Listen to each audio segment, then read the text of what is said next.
રાધનપુરમાં ગેરકાયદે કતલખાનાઓ બંધ ન થાય તો 3 દિવસમાં રામધૂન ઉપવાસ સહિત આંદોલન કરશે અખિલ ભારત હિન્દુ મહાસભા। અખિલ ભારત હિન્દુ મહાસભાની પાટણ જિલ્લાની ટીમ દ્વારા રાધનપુર નગરપાલિકાને સત્તાવાર રજૂઆત કરવામાં આવી કે શહેરમાં ચાલી રહેલા ગેરકાયદે કતલખાનાઓ તથા મટન હોટલો ગંદકીનું સામ્રાજ્ય ફેલાવી રહી છે અને તેમનો સામાજિક તથા આરોગ્ય પર ગંભીર અસરકારક ફલસફો થઈ રહ્યો છે।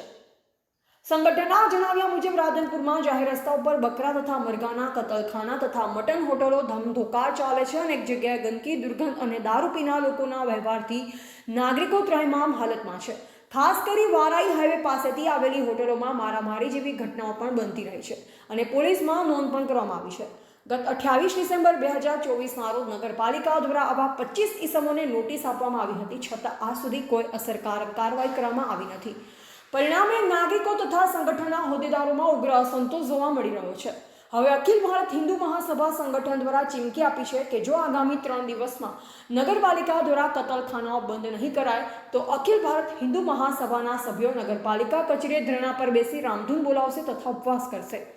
આ ચીમકી આપનાર અગ્રણીઓમાં પાટણ જિલ્લાના પ્રમુખ નાનજીભાઈ ઠાકોર, જિલ્લા મહામંત્રી મેવાભાઈ ભરવાડ, સાંતલપુર તાલુકાના પ્રમુખ અશોકભાઈ જી પ્રજાપતિ, ઉપપ્રમુખ વિક્રમજી ઠાકોર, ગૌરક્ષક ગણપતભાઈ તથા ગૌરક્ષક પ્રકાશ ઠાકોર સહિત રાધનપુર તાલુકાના પ્રમુખ દિલીપ પૂજારા સામેલ છે।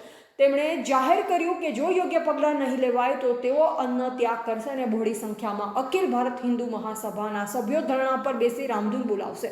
હવે જોવું રહ્યું કે નગરપાલિકા ક્યારે આ ગેરકાયદે કતલખાના ઉપર તાળા મારશે। AGP news India. Akhil Bharat Hindu મહાસભાની ટીમ દ્વારા આજે નગરપાલિકાના ચીફ ઓફિસરને મળવામાં આવ્યું છે, રજૂઆત કરવામાં આવી છે લેખિતમાં અને જણાવવામાં આવ્યું છે કે રાધનપુર શહેરમાં જે કતલખાના અને ગેરકાયદેસર જે મટનની દુકાનો ચાલી રહી છે જેને લઈને રાધનપુર શહેર ગંદકીથી કદ વધી રહ્યું છે। હાલ ચોમાસાની સિઝન શરૂ થઈ ગઈ છે અને આ મટનની દુકાનો હોવાના કારણે અનેક વખત માથાકૂટો પણ થતી હોય છે અને શ્રાવણ મહિનો પણ આવી રહ્યો છે જેને લઈને અખિલ ભારત હિન્દુ મહાસભાના હોદ્દેદારો અમો બધા ચીફ ઓફિસરને મળી અને રજૂઆત કરી છે કે રાધનપુર શહેરમાં આ ગેરકાયદેસર કતલખાના અને દુકાનો બંધ કરાવવામાં આવે। જો દિન 3માં આ ગેરકાયદેસર ચાલતા જે મટનના દુકાનો અને આ કતલખાના છે એ બંધ નહીં કરાવવામાં આવે તો અખિલ ભારત હિન્દુ મહાસભાની ટીમ દ્વારા નગરપાલિકામાં દિન 3 પછી કાયદેસરની કાર્યવાહી કરાવવાના ભાગરૂપે અહીંયા ધરણા ઉપર બેસવામાં આવશે અને જેમાં કેટલાક હોદ્દેદારો ઉપવાસ ઉપર પણ બેસશે અને જ્યાં સુધી નિર્ણય નહીં લેવામાં આવે ત્યાં સુધી અમારો આ પ્રોગ્રામ ચાલુ રહેશે।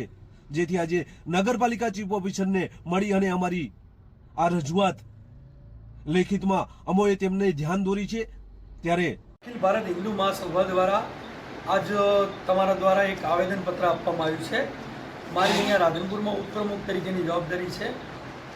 એકચ્યુઅલી જે આવેદનપત્ર પ્રમુખશ્રીને આપવાનું હતું તો પ્રમુખશ્રીના પતિ શ્રી વિક્રમભાઈ જોશી દ્વારા મને મૌખિક અને ટેલિફોનિક સૂચન મળેલ, જે બાબતે હું આપનું આવેદનપત્ર સ્વીકારું છું। અને જે આવેદનમાં આપશ્રીએ કહ્યું છે કે રાધનપુર શહેરમાં દરેક વિસ્તારોમાં ગેરકાયદેસર ઠેલાઓ ચાલે છે નોનવેજના, જે તાકીદે બંધ કરાવવા। અને આવું અમને પણ ધ્યાનમાં આવેલું છે કે 2024માં અમારી બોડી પહેલાં પણ કેટલીક નોટિસો વગેરે ઇસ્યુ કરવામાં આવેલું, પણ એ બાબતે કોઈ આગળની કાર્યવાહી થઈ નથી। તો આપના દ્વારા જે આવેદનપત્ર આપ્યું છે તે અમે પ્રમુખશ્રીને પહોંચાડીશું અને અહીંની વહીવટી પાંખ એટલે કે અમારા ચીફ ઓફિસર સાહેબને પહોંચાડી અને તાકીદે એ બાબતે ઘટતું કરવા માટે અમે પ્રયત્નશીલ રહીશું। જય હિન્દ, જય ભારત। મારું નામ હરેશ ઠક્કર, ઉપપ્રમુખ રાધનપુર। મારે કહેવાનું એ કે જે રસ્તા પર જે કતલખાના છે, ગંદકી છે, જે થાય છે એ ના થાય જોઈએ। તમારી જ્યાં જગ્યા હોય, જગ્યા ઉપર તમે જે કરતા હોય તમારે ઉતારી હોય નગરપાલિકાએ તો એક અંદરના ભાગમાં જે કરતા કરી દો, બહારે કોઈ ગંદકી ના ફેલાવો। તમે તકલીફ સારા માણસોને આવવાની બહુ તકલીફ પડે છે, એટલે અમારી વિનંતી છે આવું ધ્યાનમાં રાખીને આટલું કામ સફેદી કરો।